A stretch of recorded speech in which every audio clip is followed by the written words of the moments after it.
Move over, Newt Scamander and your fantastic beasts. This is Albus Dumbledore's story now. Welcome back to the channel, guys.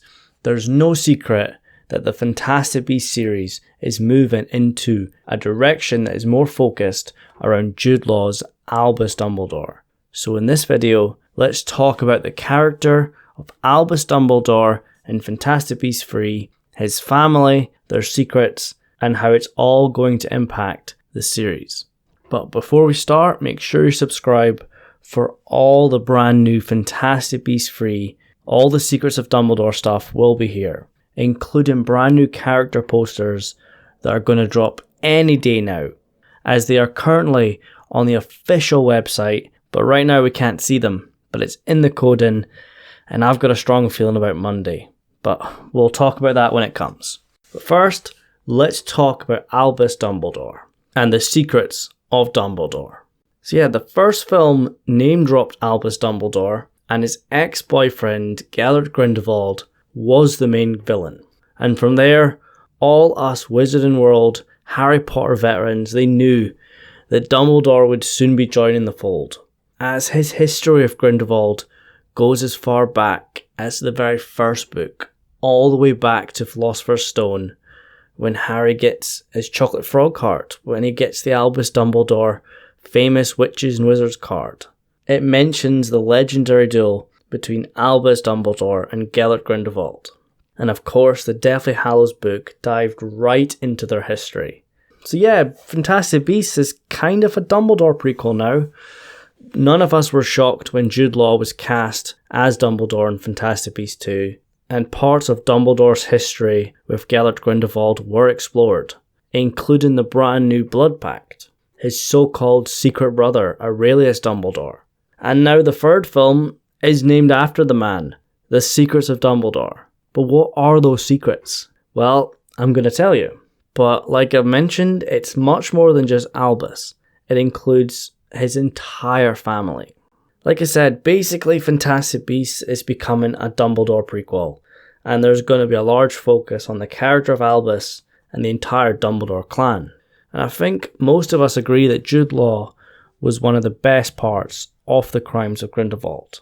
But at the same time, he was kind of underused. He really didn't do much, but there's so much potential there.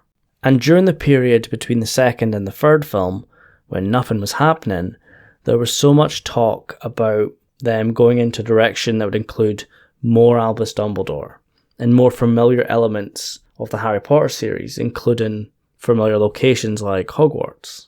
And it kind of seems like that's all true because Dumbledore has taken centre stage and he's basically become the main, or at least the co-main character alongside Newt Scamander.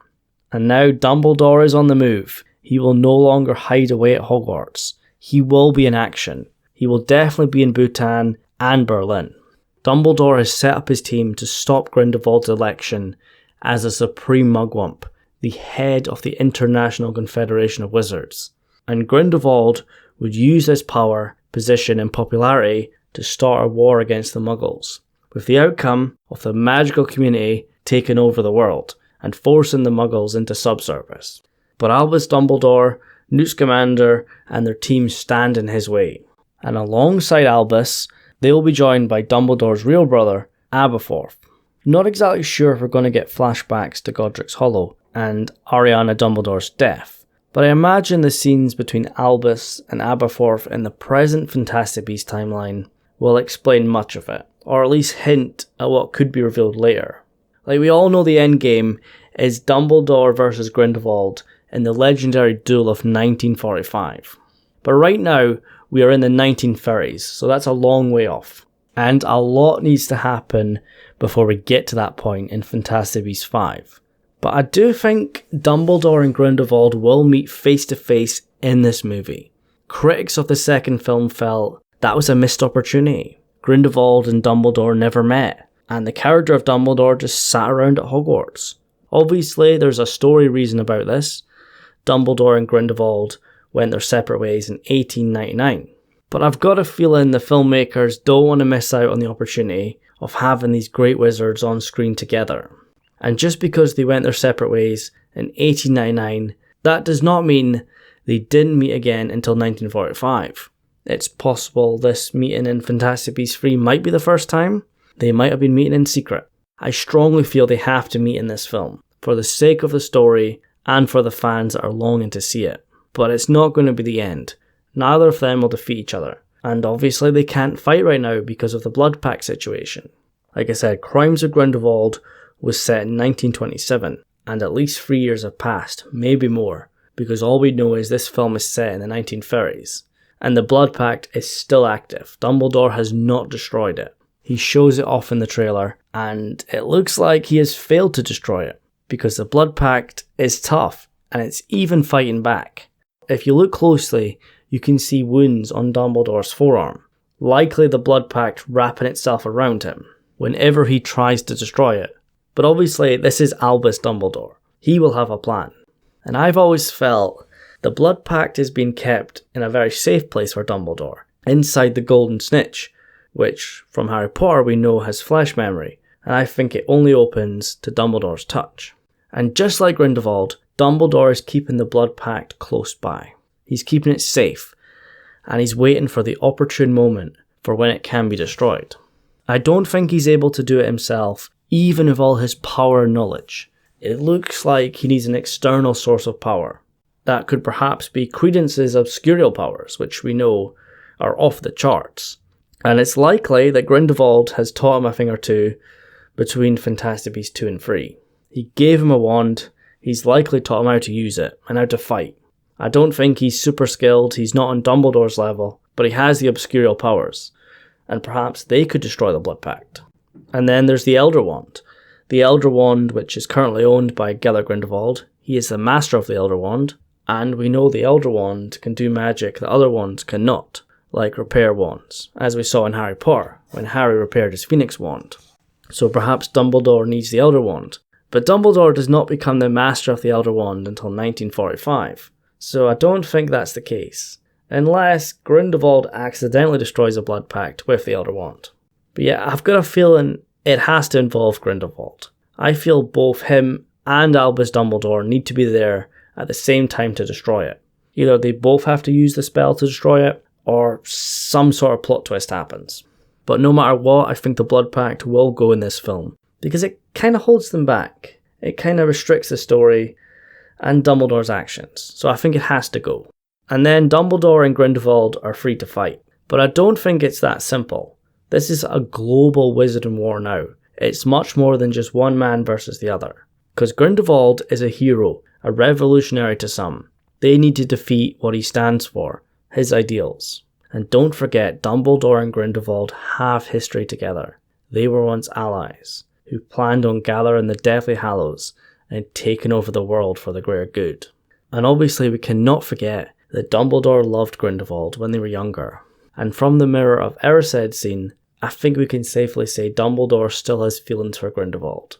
And because Grindelwald is controlling and manipulative, he'll use that to his advantage. And it was never actually confirmed if Grindelwald loved Dumbledore back, but I felt that he does. He does love Dumbledore in his own way, or at least he loved the idea of someone being as powerful and as talented as him. He's abusive in ways, and he will use people to get his own way. And I feel that Grindelwald will use the love that Dumbledore has for him to get inside Dumbledore's head once the Blood Pact is destroyed. And if Credence switches sides or is killed in this movie, Grindelwald is running out of precautions against Dumbledore. The only weapons he has are his own power, the Elder Wand, his army, his charm, his wits, and the ability to manipulate Dumbledore. Just like with Credence, Grindelwald doesn't care about Credence. He just wants to use him as a weapon.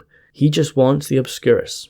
And he's manipulated Credence into thinking that he's Albus Dumbledore's brother, and Dumbledore wants to kill him. But Dumbledore does not want to kill him. He wants to help him. But obviously Credence has been brainwashed now.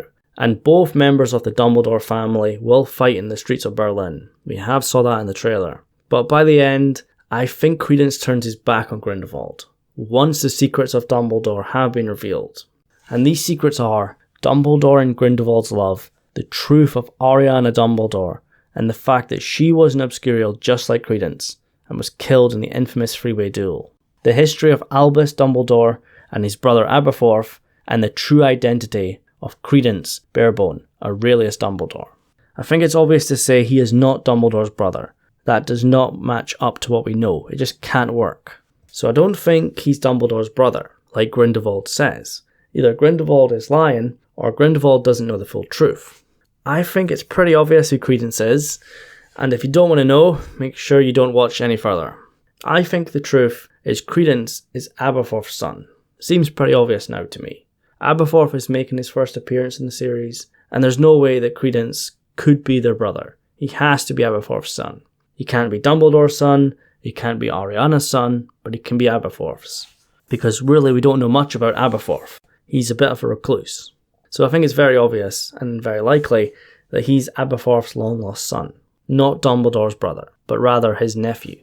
But even though I think this is what happens, and it makes sense, I'm not sure what the impact will be. Because honestly, it's not that exciting. And what's the payoff? Yeah, you're just Aberforth's son. You're my nephew. It kind of feels anticlimactic. Unless there's more to it. And remember, there's a big difference between me telling you guys here and actually seeing it on screen. It could play out in a very clever way and make for a great moment.